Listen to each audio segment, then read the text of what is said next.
Hey, it's Aaron. Today I've got a question to answer. This one's from Misa. Misa wants to know, why are car designs, especially SUVs, so similar? Why is it so challenging to tell them apart? So that's a pretty good question, and it's one that's come up since probably the 80s or the 90s with various different kinds of vehicles, because people remember the heyday or the golden age, as it were, of automotive being the 50s and maybe the 60s, where each vehicle had a very unique design, and very often the design would change every single year. It's not the case anymore. Things are a little different. To start with, every vehicle has a segment or a group, right? There are groups of vehicles, we call them segments or markets, and those vehicles all tend to have the same characteristics. Therefore, they're kind of the same in shape and size.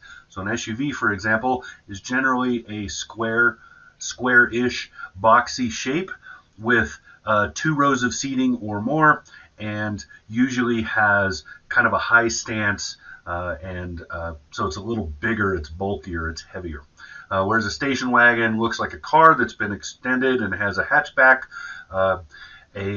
A pickup truck has a bed behind one or two sets of doors, so on and so forth. So we all know what those general segments of vehicles are. Now, the SUV has changed a lot. There are now crossover SUVs, which are car-based, unibody style, and there are truck-based SUVs, but in general, they all kind of fall into that same category in terms of their looks.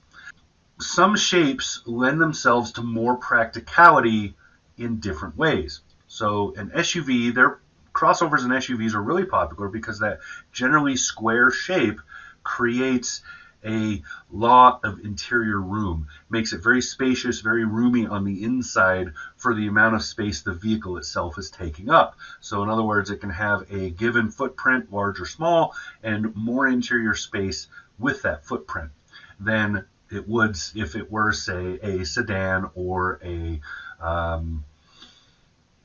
I don't know what else to compare it to. Sedan, convertible. Anyway, because that shape is popular with SUVs, most of them start that way. That's kind of a definition of an SUV. I went over that before. Now add on the fact that certain aerodynamic properties and efficiency properties for how the vehicle moves through the air, how the vehicle operates ergonomically for the people getting in and out of it, for the people sitting in it, and how it operates in terms of sunlight coming in and other things. And a lot of vehicles in one class will tend to have the same general properties about them because all of those things are conducive to the automaker's goals, which right now are fuel economy and ergonomics. The competition right now between most vehicles in most markets really often just comes down to, I felt better sitting in X model than I did in Y model. So, it's just some customers are going to be brand aware, but a lot of buyers, especially in the crossover SUV market, they really don't care what the brand is. They're sitting in it and they're going, I just felt more comfortable in this one than I did in that one. So there are a lot of things that kind of go along, and then fuel economy is a big deal. And in an SUV with a kind of a squarish shape, there's only so much you can do, and you do all of those things in order to maximize the MPGs, and therefore a lot of them tend to take on that shape. So they'll have the same sort of roundness to the rear, the same kind of cupped edges, and so on and so forth.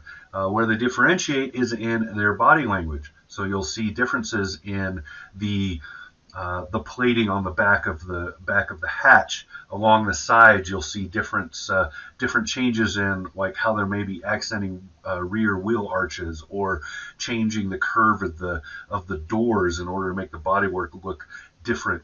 You'll see a lot of difference in hood lines. You'll see a lot of difference in front fenders and then in the grille work. So that's where they differentiate themselves, because those things can be changed in certain ways that won't affect the other things that they're aiming for, aerodynamics and such. So For most design today, most designers are not concentrating. We're talking overall vehicle design, not very specific parts for it. So most vehicle designers are not designing to make the whole vehicle look unique. So they're not looking for an entire uniqueness to the vehicle, because that's just not really possible. It's not like it was in the 50s where wind tunnels were a rarity and nobody cared. 8 miles a gallon was standard. Now it's because of the shapes and because of what's required, those shapes have to exist. So what designers do is they focus on specific things on the vehicle they can change in order to create a language for the vehicle itself. So pulling up to a stoplight, you'll never mistake a Dodge taillight pattern for any other kind of vehicle. Dodge looks like that. That's it. Most people, when they see the rear silhouette of a Nissan GTR, they know exactly what that is, even if it's just in shade and you can barely tell. There are certain things that you will see, hood lines, other things. So if you see a Lexus pull up, the front hood, the front grille is Lexus. There is no mistaking it for anything else. It'll have that hourglass shape with the mesh. It's a Lexus. When you see, say, a BMW, you'll always see those kidneys. They might be taller and wider, but they're always those same kidneys. Every automaker has something that they do, usually several somethings, to make their vehicle look unique. And they often do it throughout the brand line, so that you'll see it on all of their vehicles. You'll never mistake a Jeep for something else, because a Jeep will always have X taillights and other things, right? So those are the things that they try to do. That kind of broadly is the reason that a lot of crossover SUVs and such, specific to Misa's question, but also just vehicles in general, that's why they all tend to generally look the same. There are just certain physical things that cannot be overcome in different ways. There's one way to do it, and that's how everybody has to do it. So hopefully this helps, kind of explained it. I know I went a little long, got wordy on it, but that's what I got. So if you got a question, hit me up. Comment down there, send me an email, find me wherever. You know the drill. Talk to you soon.